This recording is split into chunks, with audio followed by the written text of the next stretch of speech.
JNTUH BTech students అని గానివ్వండి, B Pharmacy students అని కానివ్వండి, నిన్న షాక్ అయి ఉంటారు.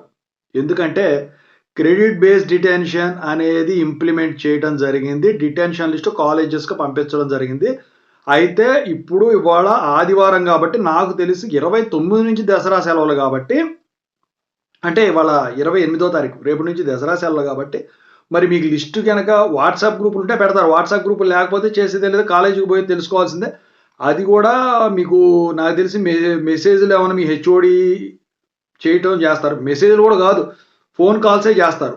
అయితే మరి ఇక్కడ రిలాక్సేషన్ ఇచ్చారా? పూర్తి స్థాయిలో ఇంప్లిమెంట్ చేశారా?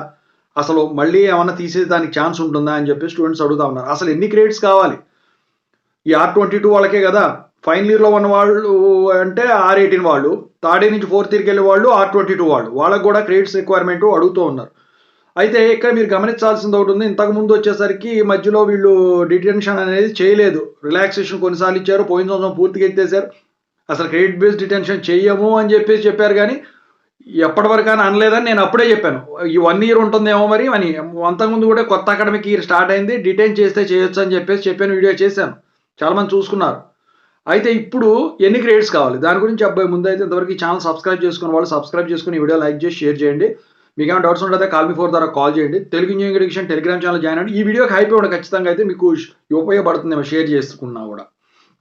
ఇక టాపిక్‌లో వెళ్తే how many credits required for JNTUH R22 B Tech students for promoting from 1 year to other year. B Pharmacy students కూడా అడుగుతాను. ఓకేనా? అడుగుతున్నారు. సో ఇది కూడా చెప్తాను.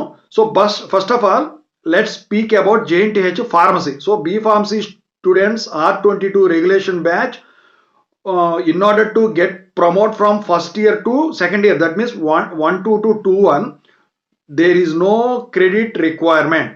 No credits required to get promoted into 2-1 from 1-2. ఇది ఇంగ్లీష్లో ఏం చెబుతున్నానంటే చాలా మంది ఇంగ్లీష్ కూడా అడుగుతున్నారు. And coming to the 2-2 B pharmacy to 3-1 B pharmacy, that is second year to third year B pharmacy, you need to clear all 1-1-1-2 semester subjects. Then only you will be getting promoted to the 3-1 semester. And coming to the 3-2 to 4-1, that means third year to fourth year, you need to clear all till 2-2. That means 2-1, 2-2 subjects should be cleared, because if you cleared 1-1-1-2 only, then you will be promoted to 2-1. If you clear 2-1-2-2, then you will be promoted to 3-1. So, sorry, not 3-1, 4-1. So third year is not included here. So that is the requirement for pharmacy. Okay, crystal clear. And coming to the BTech R22 batch, if you want to get promoted from 1-2 to 2-1, that is first year to second year, so 50% credits should be satisfied. That means out of 40 in first year, you need to gain 20 credits. If they give relaxation up to 25% additionally, then in that case you need to get 10 out of 20 if the relaxation is given. Otherwise, as per the academic regulation, 20 out of 40, that is 50% credits of total credits.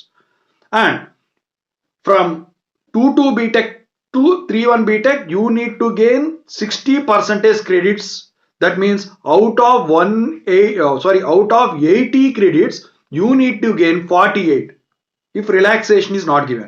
If at all half relaxation is given, 24 out of 40 you need to gain. So as per the academic requirement, 48 credits out of 80 credits you need to gain. And R22 3-2 batch, that is third year to 4-1, again 60%. That means out of 120 credits, you need to gain 72 credits. If the relaxation is given, out of 60, you need to get 36 credits. As per the academic regulations, 72 out of 120. So that is regarding R22 regular students. And if it is lateral entry students, if you want to get promoted from 2-2 to 3-1, you need to get 60% credits as per the academic regulation. That means out of 40, you need to get 24 credits. If the relaxation is given, in that case, 12 out of 20 credits you need to get. But as per the academic regulation, 24/40. Similarly, the lateral entry students, if they want to get promoted from 3-2 to 4-1, again they need to get 60% credit. That means out of 80 credits, you need to get 48 credits if relaxation is not provided. If relaxation is provided, 24 out of 40.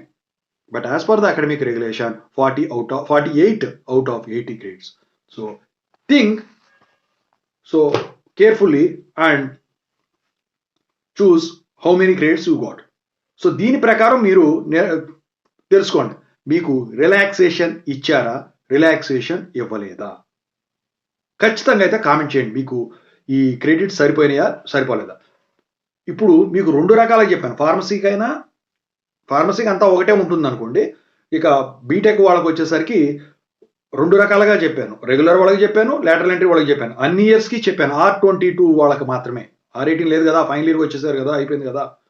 So మీకు relaxation ఇచ్చారా, ఇవ్వలేదు. ఎందుకంటే మీ credits చూసుకుంటే తెలిసిపోతుంది, subject fail అయిన దాన్ని బట్టి, pass అయిన దాన్ని బట్టి చూసుకుంటే తెలిసిపోతుంది కదా. ఖచ్చితంగా అయితే కామెంట్ సెక్షన్లో తెలియజేయండి, ఏమైనా డౌట్స్ ఉంటే కాల్ చేయండి. అయితే ఇంతకుముందు ఏం జరిగేదంటే వీళ్ళు ప్రొటెస్ట్లు చేసేవాళ్ళు, అప్పుడు స్టూడెంట్స్ యూనియన్స్ ఎమ్మట ఉండే. ఇప్పుడు వచ్చేసరికి అంతా మారిపోయింది కదా. మరి ఇప్పుడైతే మరి వీళ్ళు ఏం చేస్తారని నాకైతే నమ్మకం లేదు, ఎందుకంటే దసరా సెలవుల్లో వచ్చింది కాబట్టి. సో ఇక ఇప్పుడు ఈ క్రెడిట్ బేస్డ్ డిటెన్షన్ వల్ల లాస్ ఏంటని చెప్పేసి చాలామంది స్టూడెంట్స్ అడుగుతూ ఉన్నారు. మీరు క్రెడిట్ బేస్డ్ డిటెన్షన్ కనుక ఇంప్లిమెంట్ అయినట్టయితే మీరు ఇప్పుడు చదువుతున్న సెమిస్టర్ ఏదైతే ఉందో దాంట్లోకి ప్రమోట్ కారండి. మరి ప్రమోట్ కాకుండా మళ్ళీ ఎప్పుడు జాయిన్ అవ్వాలని అడగవచ్చు. 1 year ఆగాలి, ఓకేనా. ఎగ్జామ్ ఫీజు ఇప్పుడు కట్టడానికి ఉండదు. ఇప్పుడు ఏదైనా RCRB రిజల్ట్స్ వస్తే అప్పుడు మీరు రిక్వెస్ట్ పెట్టుకుంటే యూనివర్సిటీకి వస్తే క్రెడిట్స్ అప్పుడు ఏమైనా ఉంటుంది. అందుకనే నేను చెప్పేది, మీ క్రెడిట్స్ ఎన్ని ఉన్నాయో చూసుకోండి.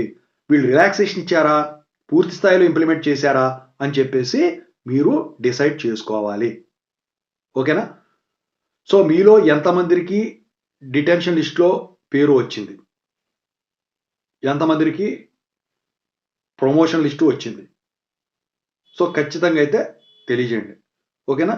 సో ఇంకో ఏంటంటే కొంతమందికి మిస్టేకులు జరగచ్చు. ఇప్పుడు నేను క్రెడిట్స్ ఎందుకు చెప్పాను, ఈ క్రెడిట్స్ మీకు ఉన్నాయో మీరు క్యాలిక్యులేట్ చేసుకుంటే నాకు క్రెడిట్స్ ఉంది. ఎందుకంటే ఇంతకుముందు జరిగేది అలాగే.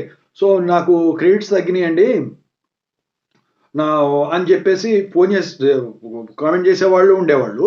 సార్ నాకు వచ్చినా కూడా నన్ను డీటైన్ చేశారు అని చెప్పేవాళ్ళు ఉండేవాళ్ళు. RCRB రిజల్ట్స్ ఇంకా రాలేదండి అని చేసేవాళ్ళు ఉన్నారు. RCRB రిజల్ట్స్ వచ్చాక నా క్రెడిట్స్ సరిపోయినాయండి అని చెప్పేసి వచ్చిన వాళ్ళు కూడా లేకపోలేదు. అందుకని చెప్పేసి నేను చెప్తా ఉన్నది ఒకటే, మీరు క్రెడిట్స్ అయితే కౌంట్ చేసుకోండి, లేకపోతే ఇబ్బంది పడతారు, ఓకేనా. I wish all the best. Happy Dasara advanced.